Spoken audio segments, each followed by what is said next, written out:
Assalamualaikum warahmatullahi wabarakatuh. Salam Letsar, disiplin. Ketemu lagi dengan saya Amanah Pasaribu. Tidak disangka ini sudah masuk e-learning jurnal terakhir. So, check it out. Pada learning journal ini, saya akan membaginya ke dalam 3 sesi. Yang pertama itu review pembelajaran di agenda 3. Pada agenda 3 yang dibahas adalah seputar manajemen ASN, pelayanan publik, dan whole of government. Untuk manajemen ASN, jadi di Indonesia itu sekarang penerapannya adalah sistem merit, di mana memastikan bahwa seorang PNS direkrut dengan perencanaan yang jelas. Maksudnya di sini adalah disesuaikan kompetensi, kualifikasi, dan kinerja dengan tugas yang akan dijalankan, sehingga dapat berkontribusi maksimal dan loyal terhadap suatu institusi. Pembahasan mengenai pelayanan publik, dan ini berkaitan dengan agenda 2, bagaimana seorang ASN itu harus memiliki nilai-nilai aneka, terkait juga dengan etika publik, ya, bagaimana seorang ASN harus berpenampilan yang formal, profesional, bertutur kata yang baik, mengedepankan empati dalam melayani masyarakat, karena hal tersebut itu sangat penting.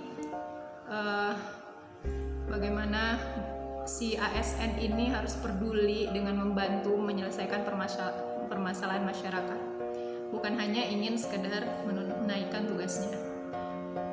Sehingga yang diharapkan adalah stereotip kalau PNS itu mempersulit, bukannya mempermudah, dapat dihilangkan. Lalu materi yang ketiga adalah whole of government. Ini terkait dengan koordinasi dari berbagai kementerian atau lembaga yang ada di Indonesia, terutama untuk dapat menjalankan program pemerintah. Saya akan memutarkan video yang berhubungan dengan whole of government. 3 jenis pelayanan yang kemungkinan bisa kita adopsi dengan konsep-konsep WOG. Yang pertama adalah pelayanan yang bersifat administratif.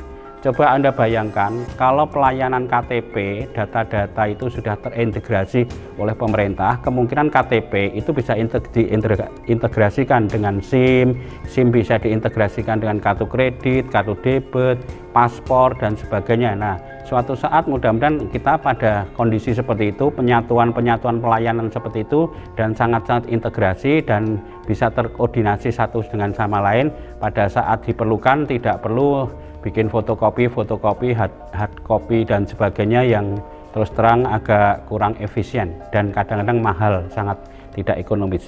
Yang kedua mungkin jenis pelayanan pengadaan barang dan jasa. Di pemerintah kita, di Kementerian Keuangan sudah ada, alhamdulillah sudah ada LPSE, Lembaga Pelayanan Secara Elektronik. Di sana dipusatkan pelayanan pengadaan barang dan jasa yang dikelola oleh pemerintah, sehingga dengan demikian aturan main, proses, dan sebagainya akan terjadi keseragaman. Untuk kepentingan siapa? Semuanya untuk kepentingan para pengguna pelayanan, sehingga dengan demikian mereka akan bisa bergerak cepat dan sebenarnya pemerintah akan mengambil keuntungan di roda ekonomi yang akan berjalan. Akhirnya pemerintah akan mempunyai sources sumber keuangan yang lebih hebat daripada periode sebelumnya. Yang ketiga, yang terakhir adalah pelayanan regulatif atau perizinan. Coba Anda pikirkan, kalau Anda menjadi pengusaha, kemungkinan Anda mengalami kondisi-kondisi seperti ini. Kemungkinan perizinannya ya, mulai dari TDP, izin domisili, IMB, NPWP, dan lain-lain sebagainya, IMB, kalau mau membangun pabrik dan sebagainya. Kemungkinan begitu banyak perizinan yang harus Anda siapkan. Jika pelayanan-pelayanan seperti itu disatukan dalam sebuah proses atau sebuah unit yang mulai perizinan seperti ini, kemungkinan nanti para pengguna akan mengalami kenyamanan sehingga perizinan seperti itu bisa dipotong mejanya, bisa dipercepat, menjadi lebih murah dan sebagainya. Jadi setelah kita tonton video barusan, mungkin beberapa dari kalian pernah mengalami hal yang sama terkait administrasi, pengurusan dokumen, ya. Itu juga terjadi pada saya. Tapi memang kalau diperhatikan di Indonesia masih memulai untuk integrasi dari kementerian dan lembaga ini, terutama kayak data-data yang ada di KTP kita misalnya ya, dapat digunakan untuk pembuatan paspor, BPJS, dan lain-lain. Ya, semoga kedepannya bisa lebih baik lagi sehingga program pemerintah dapat berjalan dengan lancar, yang bisa mempunyai kayak big data tentang kependudukan Indonesia, sehingga jika pun ada bantuan sosial itu dapat diminimalisir terjadinya penyelewengan. Ini tentang pengalaman yang saya lalui selama Latsar dari agenda 1 sampai 3. Jadi pengalaman selama pembelajaran terutama terkait dengan teknis dan pengaturan waktu. Terkait teknis itu kayak belajar lagi interaksi depan kamera, autodidak editing video yang awalnya cuma nyatu-nyatuin video, harus berkembang nambahin musik, efek, tulisan, dan itu cukup memakan waktu karena semuanya dilakukan sendiri, mulai dari perencanaan sampai jadi satu video dan itu dipublish di YouTube.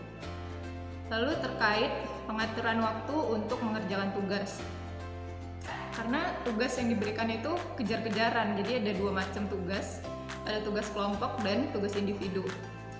Kelihatan yang mana kita harus mendahulukan ya, prioritas ya tentulah tugas kelompok itu ya, di atas tugas pribadi. Namun alhamdulillahnya teman-teman kelompok itu saling bersinergi, berkolaborasi, dan itu hal yang paling menyenangkan sebenarnya. Yang bagian terakhir adalah mengenai kesiapan untuk masuk ke agenda 4.